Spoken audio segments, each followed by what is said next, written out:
Hi! So welcome back. I actually just filmed another video, so same hair, same backdrop, same shirt, whatever. I'll call this efficiency. So my last video was actually about quitting pot, and I am going to weave that topic a little bit into this one because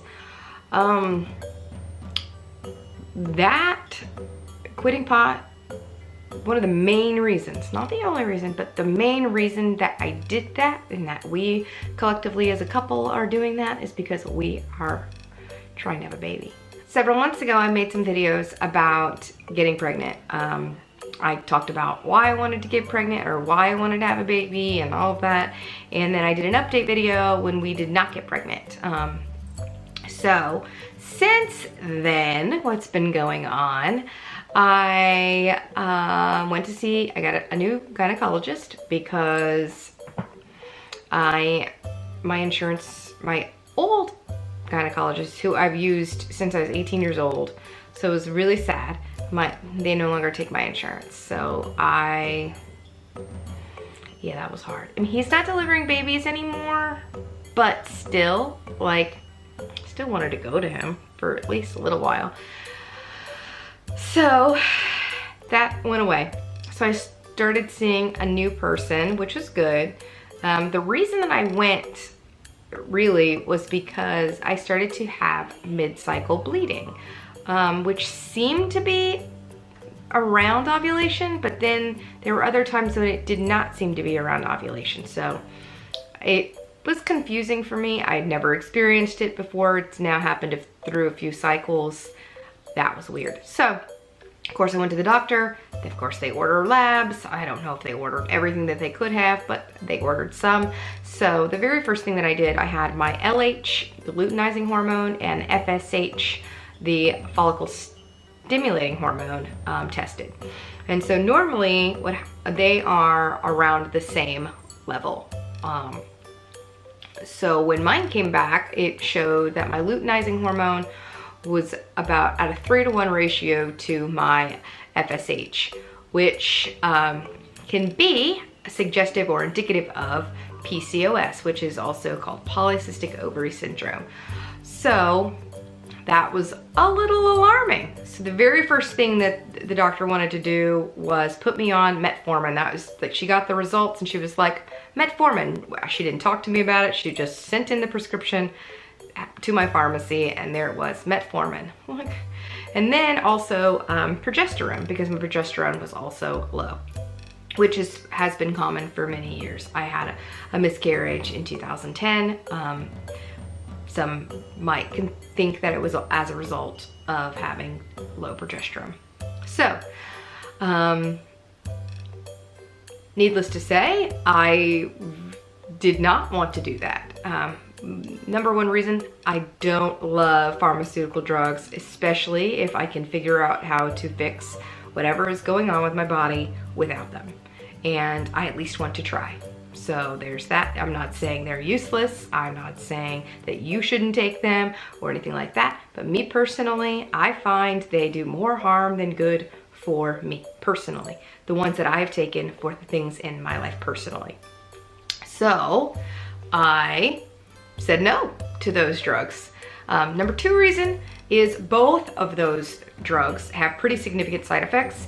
One of the ones that I did not want to deal with was digestive issues, diarrhea, things of that nature. I already have a very sensitive digestive system. I already experience bouts of diarrhea and some other issues pain that I have worked on in the past and am currently working on now.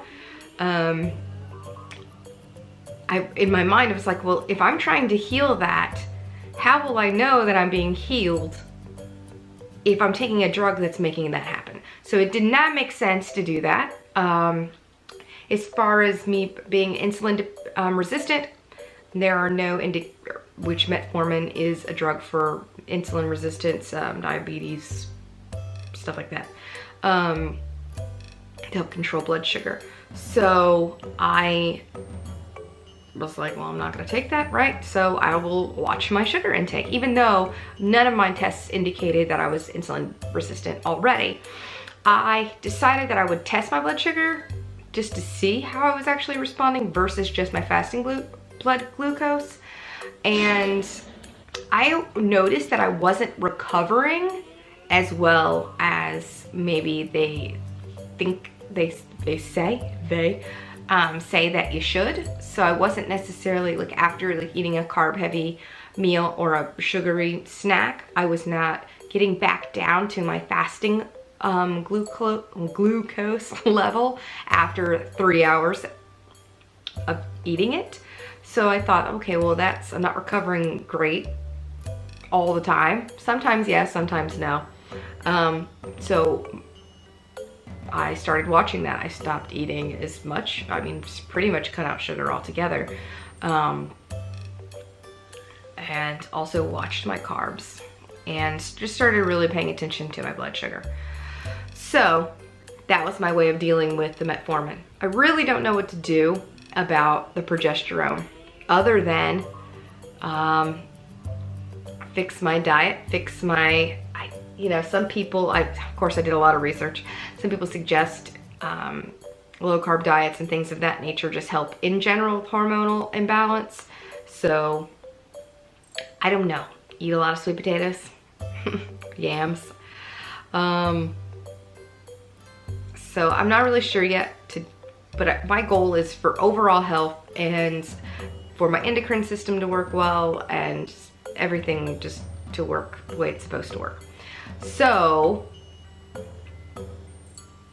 because of all of this, the LH-FSH ratio issue, and we decided we would do more tests. So she decided that she wanted to look at my ovaries to see, do they look like, do they have cysts on them? Now, polycystic ovary syndrome, the cysts actually aren't cysts, they're eggs that didn't go anywhere, apparently, as far as I understand. So they look like cysts, but they aren't cysts. So, so I went and got an ultrasound and my ovaries looked good. No problem with my ovaries. They, I had an egg that was growing and working on releasing. I didn't have any cysts on them, so that was good.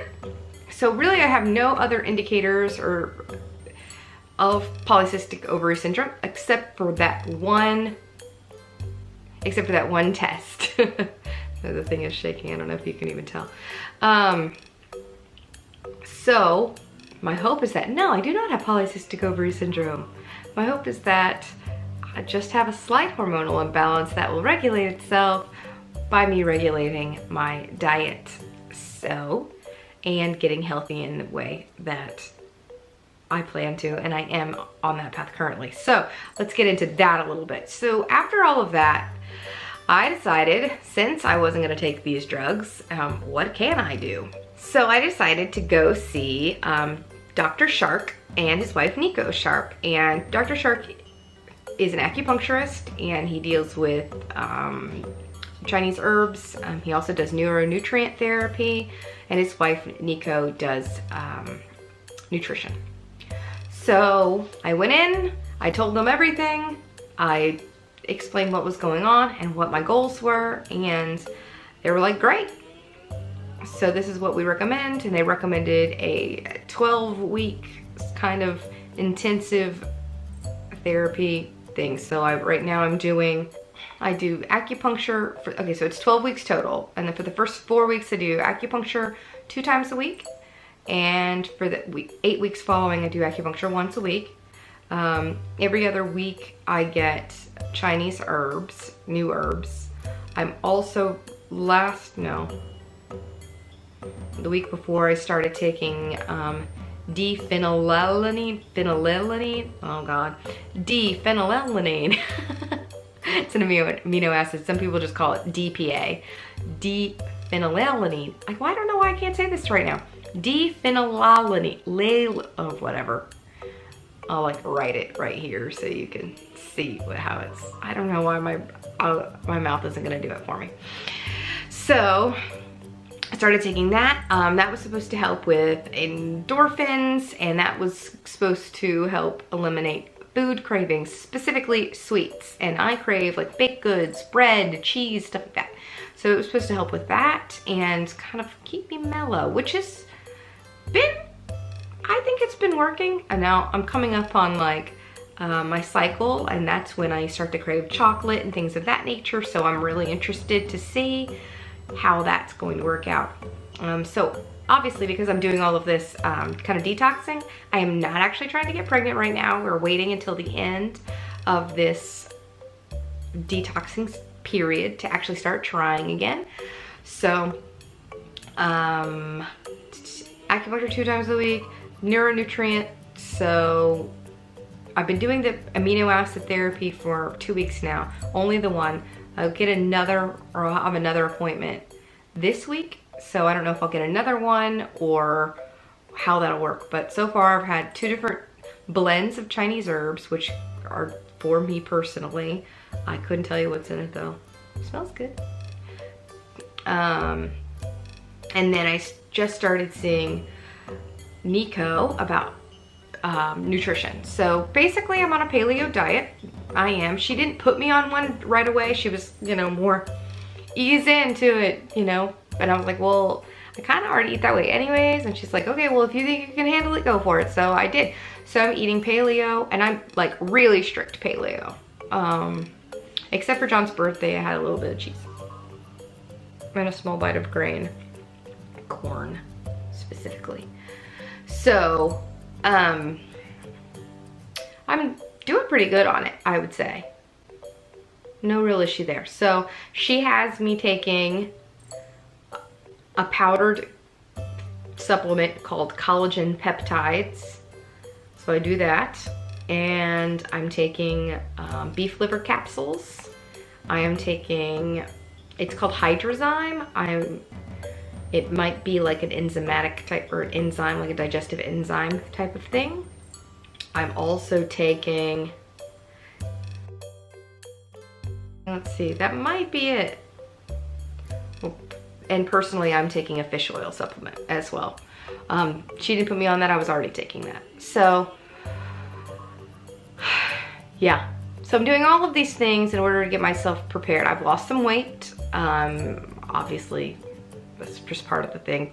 My goal is to lose another 20 pounds. So by the end of this, it's kind of a lot, but at the same time, when you're this over, like I'm pretty significantly overweight.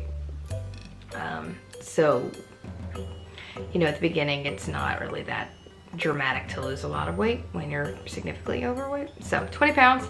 And then if everything is looking good and feeling good, then we will start trying again. I am pretty excited. I'm pretty much looking forward to it. John's excited. John, like, for those of you that know, John has quit with me, quit pot. He's semi-doing paleo with me. I mean, when I cook, obviously he eats what I cook because I'm not making him bread. I'm not making him cheese. I'm not making anything that I'm not gonna eat because he's not my kid and I don't need to do that. So I'm not gonna torture myself.